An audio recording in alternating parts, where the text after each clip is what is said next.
நீங்கள் பார்த்து கொண்டிருப்பது நியூஸ் 20D தமிழ் உண்மை செய்திகள். வணக்கம். நீங்கள் பார்த்து கொண்டிருப்பது நியூஸ் D20 உண்மை செய்திகள். திருச்சியில் தமிழ்நாடு ஜல்லிக்கட்டு வர்ணனையாளர் சங்க தலைவர் செங்குட்டுவன் பேட்டி. திருச்சியில் தமிழ்நாடு ஜல்லிக்கட்டு வர்ணனையாளர் சங்க தலைவர் செங்குட்டுவன் செய்தியாளரிடம் கூறும்போது, தமிழக அரசு ஜல்லிக்கட்டுக்கு முத்திரைத்தாள் பதிவு பத்திர கட்டணம் 10 லட்சம் 20 லட்சம் போன்ற வைப்புத் தொகையை கேன்சல் செய்ததற்கு தமிழக அரசுக்கு நாங்கள் நன்றி தெரிவித்துக் கொள்கிறோம். ஜல்லிக்கட்டு மட்டுமின்றி மஞ்சு விரட்டுக்கும் தமிழக அரசு தளர்வு வழங்க வேண்டும். குறிப்பாக சிவகங்கை, ராமநாதபுரத்தில் மஞ்சு விரட்டு மிகவும் பிரபலமானது. தமிழக அரசு அதை முறையாக நடத்துவதற்கு அனுமதி அளிக்க வேண்டும்.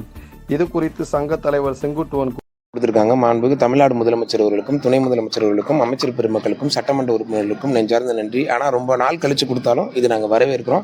இதை தொடர்ந்து நீங்கள் சரி பண்ணி கொடுக்கணும்னு நாங்கள் கேட்டுக்கிறோம். ஏன்னா ஜல்லிக்கட்டு நிறைய பேர் நடத்த முடியாமல் ரொம்ப கஷ்டப்பட்டு இருக்காங்க. இந்த முத்திரைத்தாள் பதிவு பத்திரத்தை வந்து கேன்சல் பண்ணியிருக்காங்க. 20 லட்சம் 10 லட்சம் வைப்பு தொகை வைக்கணும்னு சொல்லியிருக்காங்க. அதை கேன்சல் பண்ணியிருக்காங்க. இதை நாங்கள் வரவேற்கிறோம். அது மட்டும் இல்லாமல் இந்த மஞ்சு விரட்டை பற்றி யாரும் பேச மாட்டாங்க. மஞ்சு விரட்டை நடந்தது வந்து பாரம்பரியமாக நடந்தது, ஜல்லிக்கட்டை நடத்த சொல்கிறாங்க. அதுக்கு கொஞ்சம் தளர்வுகள் வேணும். ஏன்னா புதுக்கோட்டை மாவட்டம், சிவகங்கை, ராமநாதபுரம்லாம் பார்த்தீங்கன்னா மஞ்சு விரட்டு காளைகள் வந்து அதிகமாக இருக்குது. அவங்களால ஜல்லிக்கட்டில் டோக்கன் வாங்கி எவ்வளோ கிடையாது. அவங்கவுங்க அங்கங்கே பாரம்பரியமாக கோவில் திருவிழா முன்னிட்டு அங்கங்கே மாடை அவுத்து விடுவாங்க. அவங்களுக்கு கொஞ்சம் வழிவகை செஞ்சு கொடுக்கணும். மஞ்சு விரட்டு நம்ம பாரம்பரியமான மஞ்சு விரட்டு விழா. அந்த மஞ்சு விரட்டுக்கும் நம்ம தமிழ்நாடு அரசு சில தளர்வுகள் பண்ணி கொடுக்கணும். அதே போல் இந்த மலை மாடுகளை மலையில் மேயறதுக்கு உறுதுணையாக இருக்கணும்னு நம்ம கேட்டுக்கிறோம் சார்.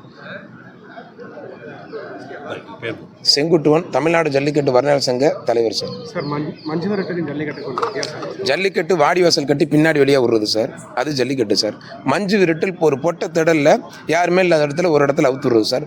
அது வந்து அங்கங்கே அவுத்து விட்டு மேய்ஞ்சு அங்கே கொண்டு வயக்காட்டிலேருந்து அறுவடை திருவிழா, தை திருவிழா முன்னிட்டு நம்ம வந்து அறுவடை பண்ணுறாங்களா நெல் கதிர்களை, அதை போய் சாப்பிட்டு அது வந்து சந்தோஷமாக தெரியும். இனப்பெருக்கத்துக்கு ஊக்குவிக்கும். இப்போ ஜல்லிக்கட்டு காளைகள் வந்து பேர்காடு போட்டு அன்னைக்கு பிடிச்சிருவாங்க. மஞ்சு விரட்டு காளைகள் வந்து 2 நாள் 3 நாள் கழிச்சு தான் பிடிப்பாங்க.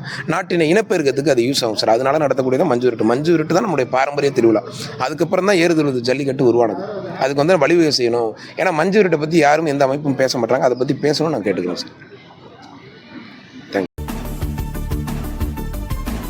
நியூஸ் 20D தமிழ் செய்திகளுக்காக திருச்சி செய்தியாளர் H. பஷீர். உண்மை செய்திகளை உடனுக்குடன் தெரிந்து கொள்ள நியூஸ் 20D தமிழ் செய்திகளை சப்ஸ்கிரைப் செய்யவும்.